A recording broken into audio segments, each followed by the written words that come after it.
Pemirsa, pernyataan anggota Komisi 3 DPR RI Arteria Dahlan menjadi kontroversi sejumlah pihak. Politisi PDIP tersebut menyatakan jika aparat penegak hukum yang bertugas di Indonesia tidak harus menjadi objek operasi tangkap tangan dalam kasus dugaan korupsi.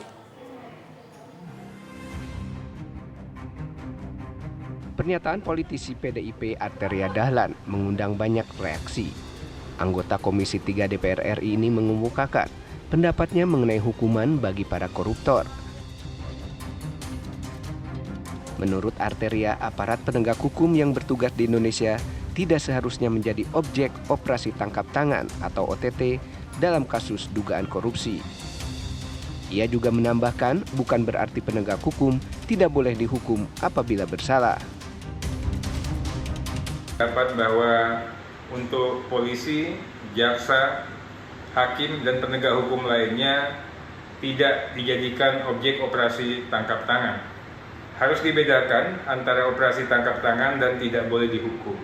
Siapapun ya, di Republik ini, termasuk penegak hukum sekalipun, apabila dia bersalah, wajib untuk dimintakan pertanggungjawaban hukumnya.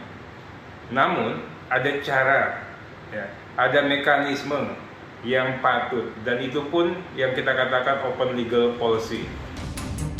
Pernyataan pribadi Arteria Dahlan ini mengundang reaksi kontroversi.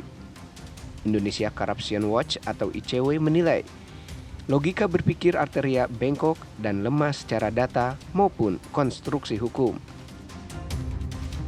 Bahkan Ketua Indonesia Police Watch Sugeng Teguh Santoso menilai bahwa Arteria terkesan mau mencari sensasi dengan pernyataannya tersebut.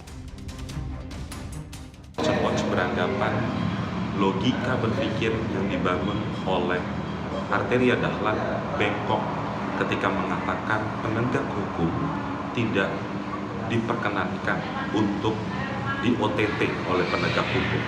Selain itu, argumentasi yang ia sampaikan juga lemah secara data dan juga konstruksi hukum.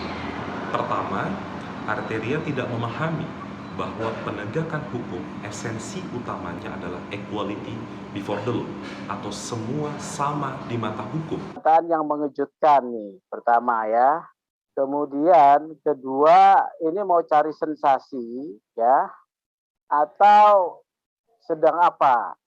Bahkan pikiran konspiratif ya, pikiran konspiratif itu apakah ini ada pesanan ya? Pesanan dari lembaga-lembaga penegak hukum yang disebut oleh saudara Arteria. OTT merupakan salah satu keunggulan KPK dalam pemberantasan korupsi. Dengan cara itu, KPK telah menangkap sejumlah aparat penegak hukum seperti hakim, jaksa, dan polisi yang terlibat kasus korupsi. Dari Jakarta, tim TV One mengabarkan.